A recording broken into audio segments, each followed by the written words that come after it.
उनके सामने बहुत अदब से ये बात कहना चाहता हूं कि चरागों के सफर में दबदबा हो आंधियों का तो फिर अंजाम जुल्मत के सिवा कुछ भी नहीं होगा।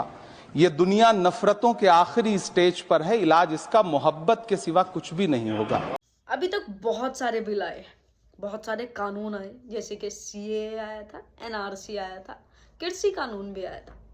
अभी जो रिसेंटली जो ट्रेंडिंग में है वो है वक्फ बिल, जिसको लेके बहुत सारी हिंसा भी हो रही है। बहुत सारे लोग जो है सड़कों पे हैं, बहुत सारी महिलाएं भी सड़कों पे हैं, बहुत सारे लोग जो है हिंसा कर रहे हैं वक्फ बिल की। तो सबसे पहले थोड़ा सा ये समझते हैं कि वक्फ बिल क्या है। इस्लामिक लॉ में वक्फ बिल एक चैरिटी ट्रस्ट का काम करता है।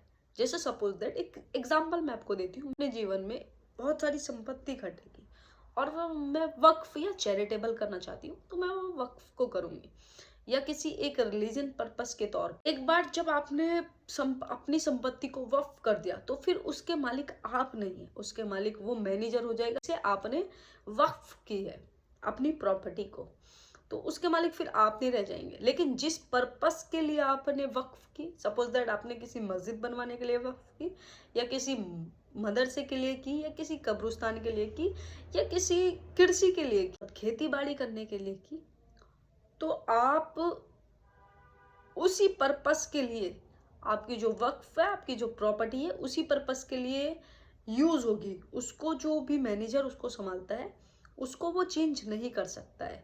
लेकिन जो अब तक उस प्रॉपर्टी के मालिक आप थे, जब तक उस प्रॉपर्टी को आपने वक्फ नहीं किया था, लेकिन जैसे ही आपने उस प्रॉपर्टी को वक्फ कर दिया, उसके मालिक फिर आप नहीं रह जाएंगे। उसके जो ऑनर है वो आप नहीं रहेंगे, फिर जो उसके ऑनर जो जिसको आपने वक्फ किया है उसके ऑनर वो होंगे, वो उसके मैनेजर होंगे।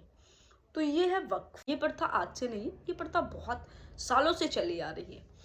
और ये प्रथा यहीं पर नहीं, ये प्रथा मुस्लिम और नॉन मुस्लिम दोनों देशों में भी देखी जाती है। आज जो इंडिया में टोटल वक्फ बोर्ड है वो 32 वक्फ बोर्ड है। इसी के साथ नेशनल लेवल पर भी एक वक्फ काउंसलर है। तो ज्यादातर वक्फ की जमीनें हैं या तो कब्रिस्तान में है, या मस्जिदों में है, या फिर जो ऐसी कृषि कानून। सरकार ने जो ये बिल पास किया है, ये जो नया कानून सरकार लाई है, क्या है सच में एक सॉल्यूशन है या कुछ और?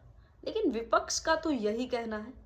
सरकार ने बहुत सारी खूबियां इस बिल में बताई हैं, लेकिन विपक्ष चीख चीख के लोकसभा और राज्यसभा में यही कह रहे हैं कि इस कानून, ये जो बिल आया है, ये मुसलमानों को सिर्फ रास्ते से हटाना है और कुछ भी नहीं। महिला हूँ, इस सदन में हम सिर्फ 2 महिलाएं हैं, और उस नाते से मैं ये बात कहना चाहती हूँ कि इस बिल के माध्यम से मुस्लिम महिलाओं को कुछ नहीं मिल रहा है, ये हमें कुछ नहीं देना चाहते। निसार में तेरी गलियों पे है वतन, जहाँ चली है रिवाजों गैर, कि कोई ना सर उठाकर चल सके। कि अभी ईद की रौनक बुझी भी नहीं थी और हमारी जड़ों पर एक नया फरमान लाया गया।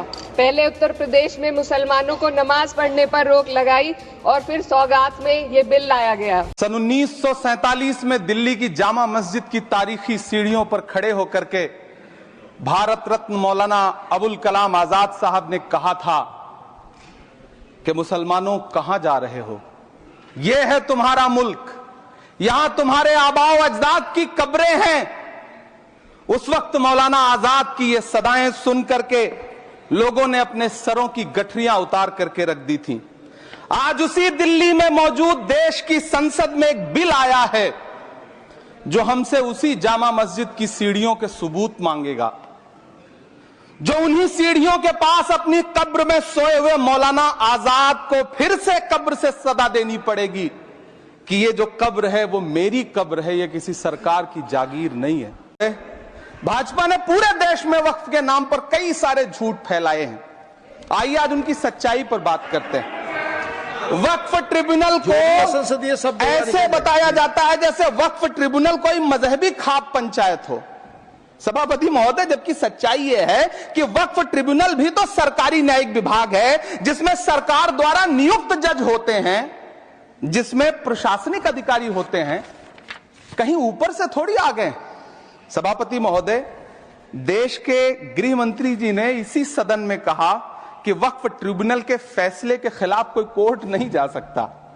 जबकि सच यह है कि वक्फ एक्ट 1995 की धारा 83(9) के तहत हाई कोर्ट वक्फ ट्रिब्यूनल के फैसले की न सिर्फ समीक्षा कर सकता है बल्कि उसे बदल भी सकता है। सच जो लोकसभा में 288 लोगों ने बिल के पक्ष में वोट दिया और 232 लोगों ने बिल के विपक्ष में वोट दिया, और राज्यसभा में 128 लोगों ने बिल के पक्ष में वोट दिया है और 95 लोगों ने बिल के विपक्ष में वोट दिया है। तो बहुत इजीली सरकार को इतना ज़्यादा हाथ पैर नहीं मारना पड़ा, इतना ज़्यादा एफर्ट्स नहीं लगाने पड़े, सरकार ने इजीली इस बिल को पास कर लिया है।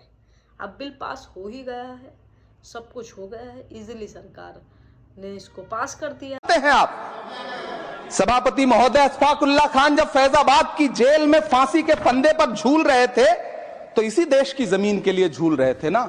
सभापति महोदय अंडमान की जेल में काला पानी की सजा काटकर अपनी जान देने वाले मौलाना फजले हक खैराबादी हो या शेर खान अफरीदी हो, वो भी तो इसी जमीन के लिए अपनी जान दे रहे थे ना। सभापति महोदय पाकिस्तान के खिलाफ लड़ते हुए अपनी जान देने वाले महावीर चक्र विजेता ब्रिगेडियर उस्मान हो या पाकिस्तान के पैटर्न टैंक उड़ाने वाला परमवीर चक्र विजेता वीर अब्दुल हमीद हो, वो भी तो इसी जमीन के लिए अपनी जान दे रहा था ना। लेकिन जो इस बिल को लेके लोकसभा राज्यसभा में इतनी बहस हो रही, वो बहस भी बहुत ज्यादा इंपॉर्टेंट है। सरकार ने इसकी बहुत सारे खूबियां दिखाई हैं बिल की। बोला है कि जो वक्फ के मैनेजर हैं वो सही से काम नहीं कर रहे हैं। अब तक जितनी वक्फ में इनकम आई है उससे ज्यादा इनकम अब तक आनी चाहिए थी। जो आप देश की संसद में सीए का कानून भी लाया गया था और कहा गया था बड़े बड़े भाषण देकर के कि पड़ोसी देशों से हिंदू भाइयों को ला करके यहां नागरिकता दी जाएगी। लेकिन मैं आपके संज्ञान में लाता हूं सर कि पिछले इतने दिनों में इनसे नागरिकता लेने के लिए 2000 व्यक्ति भी नहीं आए, जबकि इसके उलट इन्हीं की सरकार में पिछले 10 साल में 15 लाख से ज्यादा भारतीयों ने भारत की नागरिकता छोड़ करके दूसरे देश में जाकर के बस गए। यह हुआ उस कानून का अंजाम। आपको याद है जब कृषि कानून आया था, सरकार ने उसमें भी बहुत सारे फायदे लोगों को, किसानों को गिनवाए थे, बहुत सारे फायदे। लेकिन बहुत लंबे टाइम के बाद और 700 किसानों को की शहादत देने के बाद तब जाके वो बिल वापस हुआ था। 700 किसान उसमें मरे थे और बहुत लंबा टाइम लोगों ने धरना दिया था। सभापति महोदय इसी तरह की जिद के साथ किसानों के खिलाफ भी कानून लाए गए थे। जिस तरह आज वक्फ के फायदे गिनाए जा रहे हैं उसी तरह से किसानों को भी कृषि कानूनों के फायदे गिनाए गए थे। लेकिन अंजाम क्या हुआ? पूरे देश को ये बताने आया हूं कि हमने 3 कृषि कानूनों को वापस लेने का, रिपील करने का निर्णय लिया।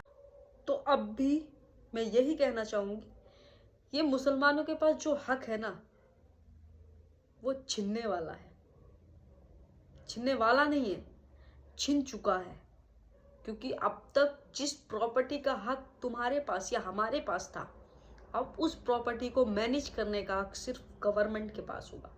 कल को क्या पता ये भी कह दे कि कब्रिस्तान में कब्र खोद के देखते हैं। मुसलमानों का गवर्नमेंट इतना भला करने में लगी है ना, उनका कोई भी मंत्री या कोई भी एक सांसद मुस्लिम तक नहीं है। एक भी कोई सांसद या एक भी मंत्री लोकसभा राज्यसभा में एक इंसान है जो सिर्फ मुस्लिम है, वरना कोई मंत्री कोई सांसद मुस्लिम नहीं है जो उस बिल को पेश कर सकता है था किसी राज्यसभा या लोकसभा में। तो मुसलमानों का इतना भला चाहेगी गवर्नमेंट। जब ईद की नमाज हुई थी तो संभल में गवर्नमेंट ने ये ऐलान किया था, अगर रोड पर कोई भी मुस्लिम नमाज पढ़ता हुआ पाया गया, कोई भी मुस्लिम, उसका ड्राइविंग लाइसेंस और पासपोर्ट जब्त कर लिया जाएगा। सोचो 10 मिनट नहीं दे रही है गवर्नमेंट हमें, और वो हमारा भला चाहेगी इस बिल को पास करने के लिए। अजीब मजाक है यार। हमारे पास अभी तक ये सिर्फ बिल पास हुआ है, अभी ये सुप्रीम कोर्ट में जाना बाकी है। हमारे पास मौका है, जितने खड़े रह सकते हो ना उतना खड़े रहो, जो कर सकते हो ना वो करो। हमारे पास है ना ये लास्ट अपॉर्चुनिटी है। ये जो हमारे पास है ना, ये आखिरी प्रॉपर्टी है हमारी। पता चलता है कल सरकार मस्जिदों के बाहर लगा दे, this is a not waqf property. कब्रिस्तानों के बाहर लगा दे, this is a not waqf property. या तुम दरगाहों में जाओ, दरगाहों के बाहर लगा दे notice, this is a not waqf property. क्या करोगे तब तुम? इसीलिए हमारे पास मौका है। लास्ट में यही कहना चाहूंगी कि ये ना हमारी आखिरी प्रॉपर्टी है, ये ना हमारी लास्ट प्रॉपर्टी है। तो जितना डट के खड़े रह सकते हो ना, और जो जो कर सकते हो करो, क्योंकि अगर ये हाथ से चली गई ना तो हमारे पास कुछ भी नहीं रहने वाला, कुछ भी नहीं। कुछ भी हो जाए, ये हमारी लास्ट और हमारी आखिरी प्रॉपर्टी है, इसको हाथ से मत जाने देना।